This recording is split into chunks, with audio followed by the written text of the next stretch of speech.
Deviance gets a lot of attention, and crime gets even more. None of you likely need me to tell you how much press crime gets. In other words, how much the media, mainstream news media and otherwise, covers various types of crime when they occur. In Chicago, just tune into your favorite local news source and you'll get your full dose of stories about violent crime, drug crimes, theft and robbery, corruption and bribery, you name it. And Chicago is certainly not alone in this regard. All of this occurs in a context right now in which rates of violent crime are down relative to the past. And yet still, we tend to pay a lot of attention to crime and deviance. To clarify, deviance is simply behavior that diverges from established social norms, and crime is a particular type of deviance that violates existing law. From a variety of different theoretical perspectives in sociology, crime and deviance, and our collective attention to it, tends to tell us as much about our society and communities overall as it does the crimes themselves or the people who engage in them. This is certainly the focus of Durkheim's work on the normality of crime.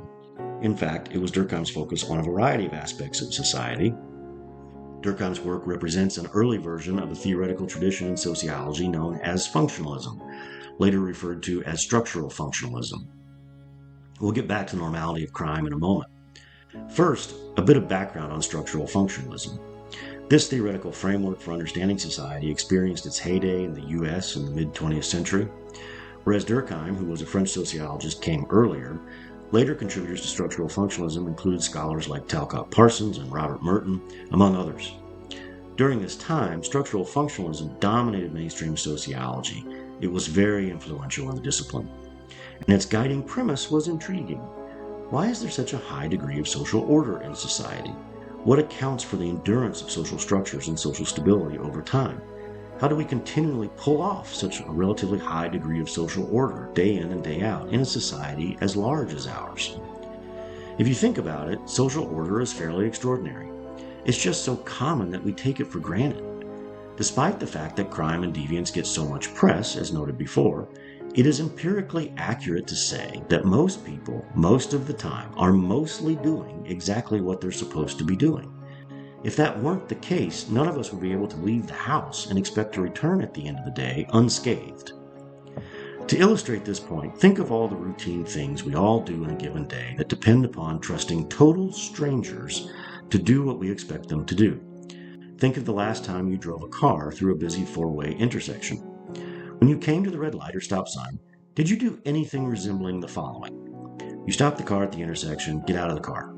Then walk over to the driver's side of one of the cars at the four-way stop that's about to cross the street you're driving on. Tap on the window, and when they roll it down, you begin to question the driver about their driving history. Are they safe and responsible? Have they had any accidents? If so, who was at fault? Do they carry current insurance? How well have they done on prior driving tests? And then, do you conduct similar interviews with drivers of all cars positioned to cross your route through the intersection? And only after you have collected sufficient data from each driver at the intersection, verifying they are a reasonably safe bet to handle their car responsibly, only then do you proceed back to your car, get in, put on your seatbelt, and proceed through the intersection. And then do you do the same thing every time you come to an intersection where total strangers are driving cars through the cross street? No, of course not. Not only would you never get anywhere, you would also incite the ire of countless people who wouldn't know what in the world you're doing or why. So instead, we trust total strangers. Sometimes we literally trust total strangers with our lives. We trust that they will follow existing laws and norms and do their jobs competently and responsibly. And therefore, it is safe for us to do mundane, routine things like drive a car from point A to point B. There are countless other examples. Before you fly, do you inspect the plane or require documentation of credentials from the pilot? Do you walk around the plane, assess the wings, look at the engines, kick the tires on the landing gear? No, of course not. You just get on the plane, sit down, and assume that traveling over 700 miles per hour at 30,000 feet is going to work out just fine. It is so routine that it is safe to assume that people will conform to the standards of behavior expected of them that we rely on the social conformity of total strangers all the time for our very survival. And the vast majority of the time, it works. Social order dominates daily life. If it didn't, daily life couldn't happen the way it does. What makes that happen? To get at questions such as these, structural functionalism begins from a basic premise or an assumption. They start from the idea that society is a large system with many moving parts, and each part serves some overall function of the whole. It's really a pretty basic premise about how society works, and it's not unlike the perspective of other sciences. Biology, for instance, and its study of living organisms attends to the complex relationships between the structure and function of those organisms. It's a very similar principle.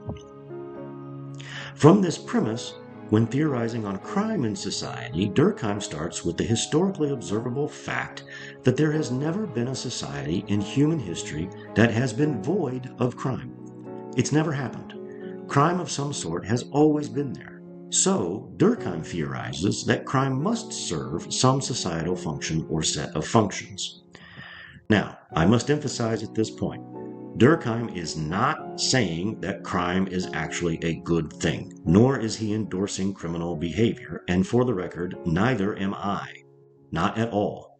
Rather, he is theorizing that if it is endemic to all societies, it must play some role in societal function. That's it. Debatable premise indeed, but I'm simply describing the strand of theoretical tradition. There's two potential functions crime can serve, according to Durkheim. First, that it can motivate useful social change. Social structures are human-made, which necessarily means they are imperfect. And countless times throughout human history, the laws that various people, communities, and societies have come up with have been just really bad. Harmful, discriminatory, dehumanizing, inefficient, counterproductive, antithetical to their stated goals. We could go on and on. When such laws exist, they do harm. Changing them is a good thing, and at various times and in various ways throughout history, strategically breaking these laws to highlight the absurdity and or cruelty of the law itself is a way to motivate change in the law. We can think of examples of this.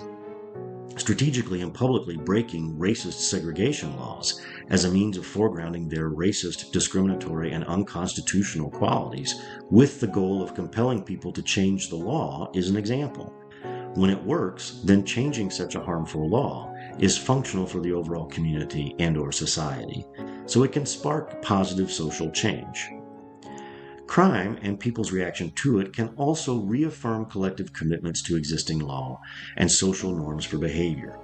On this point, functionalists are less concerned with the person or persons who commit the crimes as they are with how the rest of the community responds to it. The punishment that is dispensed and made very public in its performance serves to reiterate to the wider community what the rules are, what the price is for breaking them, and that the rules are important to us collectively. One quick example that has become so ubiquitous in daily life, many people probably don't notice it so much. Many newspapers, almost all of which have their content online now, will post quote-unquote jail bookings. These are mugshots, names, and criminal charges for all people arrested and booked into the local jail in a given week. Local law enforcement, local governance, and local news media organizations insist that they engage in this routine practice in the interest of public safety and social order. When people break the law, their actions are made public so that the community is aware of who they are and the behaviors that have occurred. A functionalist would also see a broader service to social order in this structured routine. The community is reminded on a regular basis not only what kinds of behaviors are socially unacceptable, but that local law enforcement is actively policing the community for these types of behaviors. Theft, drug use or distribution, violence of various kinds, and even certain traffic violations are subject to arrest, punishment, and public censure. And the community receives these messages through very routine behaviors, such as checking the morning news and scrolling through their social media feeds where they find these postings and announcements. On the one hand, this is intended to serve as deterrence. If you engage in these behaviors, you'll end up in jail, in the news, and face additional consequences. But it also becomes the content for local gossip. Did you see what so-and-so got picked up for? And from a functionalist perspective, these cultural routines serve the broader social order. People engage in collective discussion in which they reinforce shared norms and laws and condemn the acts of those who break them. Doing so keeps most people in line with those social norms and laws, a type of social control. In routines like these, from a functionalist perspective, crime serves to reinforce overall social order. Like any theory, functionalism has its limitations. First, functionalism tells us nothing about who engages in criminal or deviant behavior, what motivates them, or much of anything about the context in which they engage in such behavior. So it doesn't help us with a centrally relevant question: why do people engage in deviant or criminal behavior? Second, by focusing on the maintenance of social order, it does nothing to examine the assumptions of the broader community, its laws, how they are enforced, and what harms are done to people who are accused of wrongdoing. Returning to our example of jail booking posts on local news, these happen at the point of arrest, so it's not yet established that they've done anything illegal at all. And yet many people assume their guilt because they see news of their arrest. The public announcement alone can do concrete harm to the accused, not to mention the broader impact of the public shaming on their reputations and their loved ones in the community. Moreover, we know from all kinds of empirical evidence in criminology and sociology that the poor and people of color are disproportionately subject to arrest and prosecution, and practices like publicly shaming those subject to arrest contributes to persistent forms of racial and class-based inequalities. As a theory, functionalism fails to address important questions left unanswered about crime and deviance, and it is silent on the unfair damage that can be done to people in the name of maintaining public safety and social order. For better perspectives on these dynamics, we need other theories we will discuss in subsequent videos.